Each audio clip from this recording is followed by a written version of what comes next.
कहानी की शुरुआत होती है एक आदमी से जो अपनी बेटी के साथ वीकेंड की छुट्टियां मनाने निकला होता है। केरन किसी बात से नाराज है। पूरे रास्ते खिड़की से बाहर देखती रहती है। डैड माहौल हल्का करने की कोशिश करते हैं, मजाक करते हैं, लेकिन कोई असर नहीं होता। तभी रास्ते में गाड़ी अचानक खराब हो जाती है।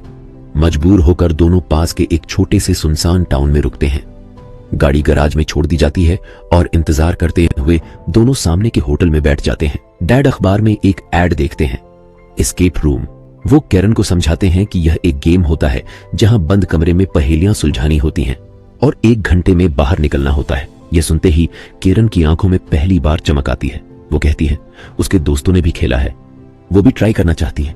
डैड वेट्रेस से उस जगह के बारे में पूछते हैं। वो एक पल के लिए गंभीर होकर कहती है, वहां मत जाइए, जो भी गया वापस नहीं आया। दोनों घबरा जाते हैं। फिर वेट्रेस हंस पड़ती है, मजाक था, बहुत मजा आता है वहां। दोनों राहत की सांस लेते हैं और जाने का फैसला कर लेते हैं। रेंटेड गाड़ी लेकर दोनों उस जगह पहुंचते हैं। रास्ता जैसे जैसे आगे बढ़ता है, रौनक खत्म होती जाती है। सामने एक पुरानी दरारों भरी इमारत खड़ी है, दीवारों पर उखड़ी हुई पेंट, जैसे इस बिल्डिंग ने बहुत कुछ झेला हो। अंदर पहले से 3 लोग बैठे हैं। मेलेनी अपने हस्बैंड को जबरदस्ती यहां लाई है और एक डॉक्टर अकेला आया है। होस्ट एक अजीब सी चाय लाती है, तेज भाप, अजीब खुशबू। डैड को कुछ ठीक नहीं लगता। वो रुकते हैं और केरन को भी रोकते हैं, लेकिन जब बाकी सबको आराम से पीते देखते हैं तो खुद भी पी लेते हैं। इसके बाद एग्रीमेंट पेपर साइन होते हैं जिसमें लिखा होता है कि किसी हादसे की जिम्मेदारी खुद उनकी होगी। सबके मोबाइल जमा हो जाते हैं। प्रोजेक्टर चालू होता है। एक इन्वेंटर की कहानी सामने आती है जिसने यह रहस्यमयी घर बनाया था। उसके बाद से इस घर में अजीब घटनाएं होने लगीं। जो लोग इसका राज जानने आए वो यहीं फंस गए और फिर कभी नहीं मिले। होस्ट नियम बताती है, हर कमरे की चाबी उसी कमरे में छुपी है। पहेली सुलझाओ, चाबी पाओ। कुल 1 घंटा है। अगर बर्दाश्त ना हो तो सिर्फ वीक अप बोलो। इतना कहते ही लाइटें बंद होती हैं। होस्ट गायब और सारे दरवाजे अपने आप बंद हो जाते हैं। सबके चेहरे पर घबराहट साफ दिखती है। केरन को एक पुरानी टेप मिलती है जिसमें जानवरों के नाम वाला अजीब गाना बज रहा होता है। कमरे में जानवरों के मास्क मिलते हैं।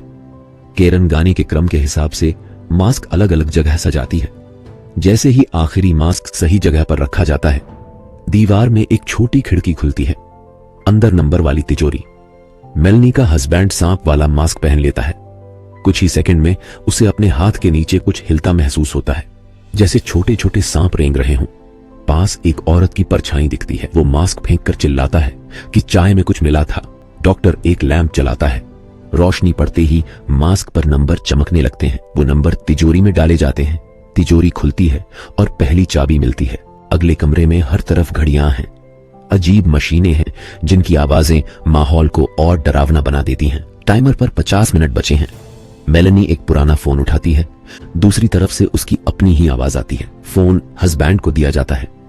आवाज आती है, यहां से भागो वरना मारे जाओगे। रिसीवर पर कीड़े रेंगते दिखते हैं। कान से खून निकलने लगता है। वो टूट जाता है और वीक अप चीखने लगता है। दरवाजा खुलता है और वो बाहर निकाल दिया जाता है। केरन को एक बंद घड़ी मिलती है।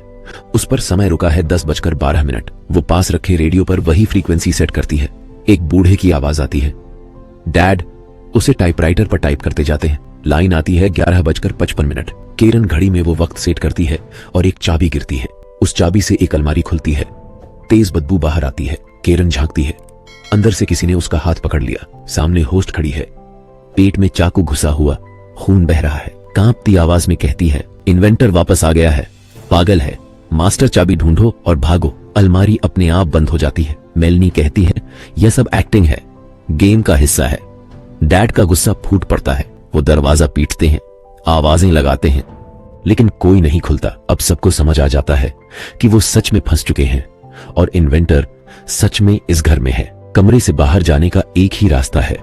दरवाजे के ऊपर एक छोटी सी खिड़की, सिर्फ केरन जा सकती है। डैड पहले मना करते हैं, लेकिन केरन की जिद के आगे मानना पड़ता है। डॉक्टर और डैड की मदद से वो ऊपर चढ़ती है और दूसरी तरफ निकल जाती है। वहां एक रहस्यमयी लड़की की परछाई उसे इशारे से पीछे आने को कहती है। केरन उसके पीछे चल पड़ती है। डैड आवाजें लगाते रहते हैं, कोई जवाब नहीं आता। परछाई केरन को एक पुरानी लैब जैसी जगह पर ले जाती है। चारों तरफ टूटी मशीनें और अजीब उपकरण।